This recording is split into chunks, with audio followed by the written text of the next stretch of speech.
日本時間8月15日、ドジャースの専属レポーターを務めるキルステン・ワトソンさんが、米メディア ESPNLA の公開収録に登場しました。番組内で、キルステンさんは、自身がドジャース専属のレポーターになった時の話、そしてドジャースについて解説者顔負けの分析をしました。また、ドジャースのウィル・スミス捕手も登場し、大谷選手について語る場面も。ここからは、その様子を字幕付きでご紹介します。As well, Kirsten Watson joining us here on Traveling to Markets. Good to see you again, Kirsten. Hi guys, long time no see. Right? You follow that intro. I've kind of missed you all. We did. Yeah, miss you, well, yes. it's great to have you back. I gotta say. You. I gotta say. Thank you. Let's start with what he just said. When you got the job, we talked with Steven a few minutes ago, and he's like, "Oh boy, here we go." What about for you? Yeah. When I got this job, I will say I was so excited because I had been working for the NFL, for the league, and I was on the international side. And at the same time, so we're doing the London games, we're planning for a future Germany game, the game that's in Mexico City. And at the same time, I was covering the Lakers for Spectrum. So, I'm in my era where I got this. I'm grinding. I'm doing all these different jobs. I'd wake up. I'd go to the NFL office. Then I would leave to go to Spectrum, to go into hair and makeup. Then I'd go to the Lakers facilities if I'm doing South Bay that night. Or I'm going to Staples Center to cover the Lakers. And it was just go, go, go. And all of that was happening. And then, of course, COVID came, which impacted a lot of people's careers, mine including. I had job security with the NFL, but Spectrum was adamant that they wanted to find ways to keep me involved. So I get this call randomly. I'm literally going to Tampa to work the Super Bowl. That's when we had all the paper cutouts, all the things, yes. Right. And it's my boss from Spectrum, and his name is AJ Ponce-Leon, and he is just like, so listen, there's been a change on the Dodgers broadcast, and our previous reporter, Alana Rizzo, so talented, she has decided that it's time to move on, with her life and her family, and therefore, we know what you've been doing on the Lakers side. We know that you've been kind of planning to go on that track. But that's not going to be the case anymore. It's not up to us. It's up to the Dodgers, but we are putting your name forward, and we would like you to be their next team reporter.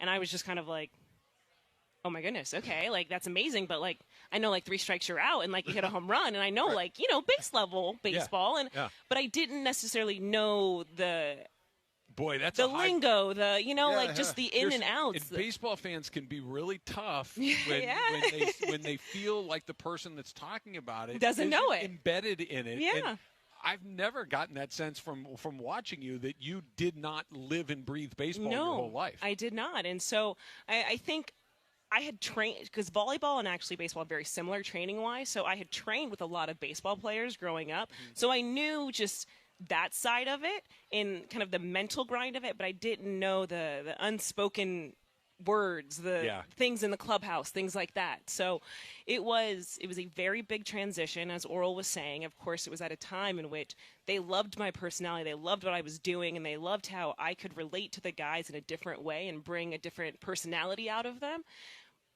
But then I couldn't even do that because I couldn't really get to know the guys. And so exactly. Yeah. There's Zoom where there's a delay or there's there's a lot of different things going on. So I'm very grateful. As Oral was saying, my producer, Mike Levy, was adamant. She has to go on the road. I know none of us are allowed to travel, but she has to go. She has to build these relationships. That's the only way she's going to get the trust from the players. That's the only way. Because also, I don't know if they would admit it, but I was kind of like, I think they're testing me. I think they're trying to see, is she in this grind actually with us? And I think once I got through my first year, go back the next year, spring training, they're seeing 162 regular season games is not an easy feat. No. That is truly a marathon, not a sprint. And I think them seeing oh, she's showing up every single day with us. She's trying to learn. She's asking questions. She's being respectful in a sense of, I give them their space. I see, I'm trying to meet them at what they're giving me. And so over time, it just, again, I had so much support that first year. And it definitely got to a point where I was kind of like, I either need to like pull myself up by my bootstraps or I'm gonna be out of job. And I also had just gotten this new apartment, and I was like, so I actually can afford not to have a job. That's how my household works. They were like, you're in or you're out. Yep. And so it was go time. And honestly, I'm so grateful for that challenge that first year, for those failures, for the success, for all of it, because it gave me a new appreciation for this sport, for, you know, the space that I'm at, how lucky I am to get to cover the Los Angeles Dodgers. And yeah, it opened up new doors for me. It pushed me in a whole new way. And I've grown so much from that. Honestly, those first 2 years. I bet the players were cool. Like when you don't know the lingo, they kind of pick up on that. But I bet they were cool. They give you a hard time. I think they appreciated because I wasn't trying to act like I know something you don't know. Right. Like, I'm like, I actually don't know what you just did, so why don't you explain it to me? Yeah. You know? Yeah. Can you tell me why you made that decision? With no judgment. And I think that's the biggest thing. Because obviously, when you do have a lot of people who are, you know, sometimes when they ask a question, and it's with the tone of, I know you did it wrong. Or I know that there was a mistake. there was a mistake made. Yeah. Exactly. But for me, I think I was going into it more of, from like being an athlete, I can recognize you made that decision for a reason.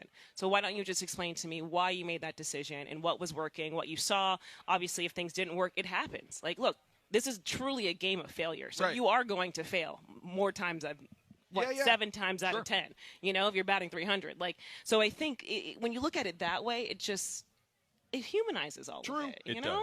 John Kruk was the guy that really grabbed me by the neck and said, do you understand that we play every day? Yeah. For 7 months. Even when he said it, it didn't compute. And then, like, you play every day, and then no matter what happens, you got to answer questions. Yeah. No matter what. No matter what. One of my favorite baseball, just random little stat things is from the beginning of the regular season to the end of the regular season. There's 19 days off. 19. See that stuff. The whole run. It's just packed along the way. I asked Stephen this. I'll ask you the same question. Yes. The Padres series that starts tomorrow. Yeah, I'm excited. Best time for this series to happen, or the worst time, considering that they are banged up, considering they're not playing particularly well? Okay, I see both sides to that. I would say yes. It is not. It's the worst time considering the state of, the injuries. Yeah. Hopefully Max Muncy will be okay. We know that he was scratched from the lineup yesterday and will undergo some testing today.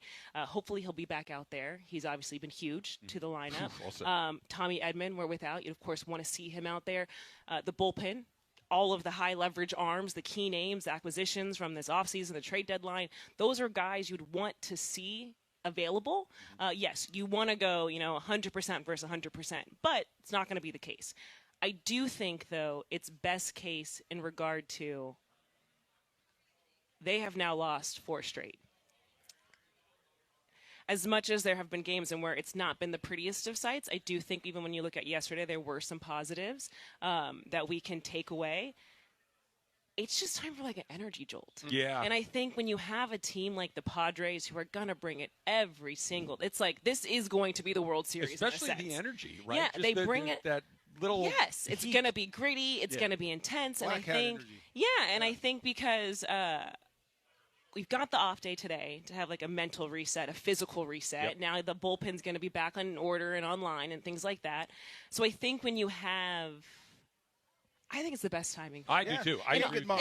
And they're looking up now in the standings. It's another reason to like fight for. It's a different energy. It's a different grind that I think we're going to see tomorrow. You've been in an NFL locker room, so you know how this goes, especially with the Rams. Okay, so like Jalen Ramsey's here, and the Rams weren't doing good. Jalen Ramsey's going up the tunnel, and he's doing what Jalen Ramsey does. He's emoting. Yeah. And no one could tell him to shut up except for one guy, and it was Aaron. Shut the blank up. Stop. Or if there's another situation where the team comes in and they're a little discombobulated. Matthew Stafford, same thing. Boys, we got this. Yeah. We're going to figure this out. We're going to rock this thing out. We're going to win this game. Let's go. Is there anyone in the clubhouse that fits that mold for the Dodgers? Like right now? Outside of Doc, outside of upper management, anybody in that clubhouse, hey, dude, it's either going to be okay or shut the blank up. Yeah. So I think in baseball it's different because you're going to have it on the position player side, the guys who are on the field every single day. I do think Kike Hernandez is that guy. He brings a different kind of fire. Clayton Kershaw. Now, this is where we get lucky. So Clayton Kershaw's on the mound tomorrow, and I think he brings that fire. Like, he has the, and also because he's a future Hall of Famer, because of just, obviously, the back of his baseball card, what he's done, not that the guys don't play up for any, like, obviously they all want to win, but I think there's a different energy playing behind him and what he's going to bring. So we're very lucky, actually, that I think that's a key point. Yeah. Oh, you were locked in? Yeah. No, that fits. That's what you were thinking? Yeah. I'm with you. But on the position player side, I'd kind of say, I think it's vocally, it'd be like a Kike. He is hurt right now, but he will be in the dugout tomorrow. He'll be with the team since he'll be back at home.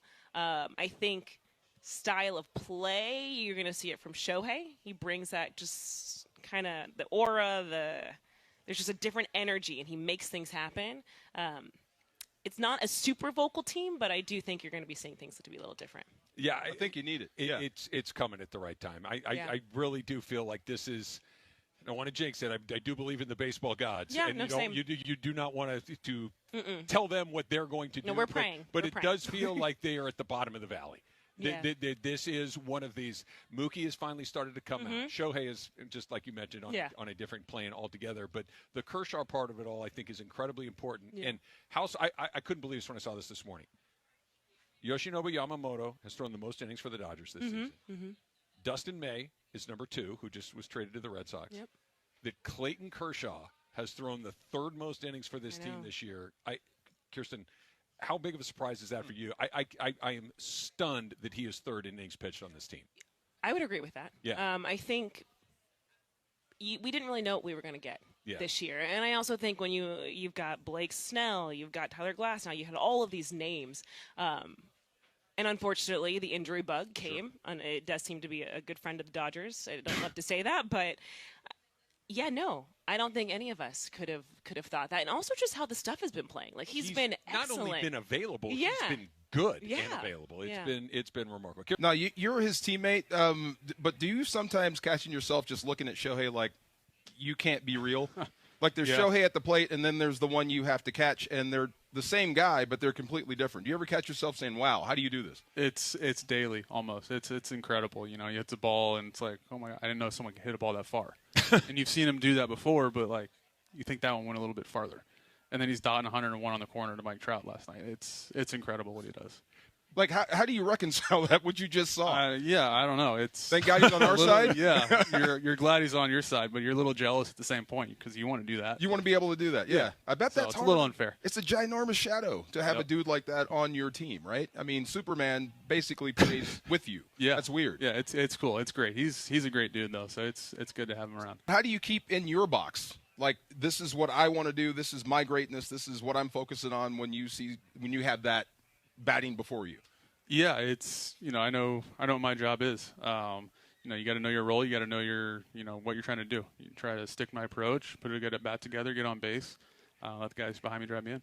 DeMarco and I have talked about this, Will. We're talking with Dodger catcher Will Smith. And correct me if I'm wrong here, but I'm going to take a leap of faith here that when you were in Little League and high school and college, you, if not the best player on your team, very close to the best player on these teams. Obviously, you're a high-round draft pick. You make it to the big leagues quickly. You've had a ton of success. But I'm guessing because you were probably that guy in Little League and high school, did you pitch at some point in your baseball life? Yeah, I pitched through high school. Okay, so you ended at high school, go to Louisville, and you're not pitching at Louisville, right? Okay. If we've talked about this, DeMarco, this idea of at some point the differentiation happens that I'm good at, I can pitch, I can play short, I can catch, I can play center field, I can do all these things. It never really happened for him. If more people were allowed to just come to college and say, yeah, keep doing your thing. You pitch well in high school. Not that there'd be another one of those, but would there be more guys that could survive at the big league level doing both? I think college for sure. Some guys could, just because you're playing less games. The big leagues is tough. I get to see how much it wears him down. Yeah. He's in incredible shape and all that, and he can handle it. But it definitely wears you down. Pitching, going to hit, running the bases, getting your bullpens in, making sure you're hitting BP every day. Like it's a lot. It's a lot just being a hitter, just being a pitcher. So trying to do both. Well, and you too, as a catcher, I think you have more on your plate than maybe some other guys might because you got to get ready for the opposing lineup. You got to know every pitcher on your own team, what they like to throw, the sequencing that they want to throw it. We're going to throw this sequence to this guys.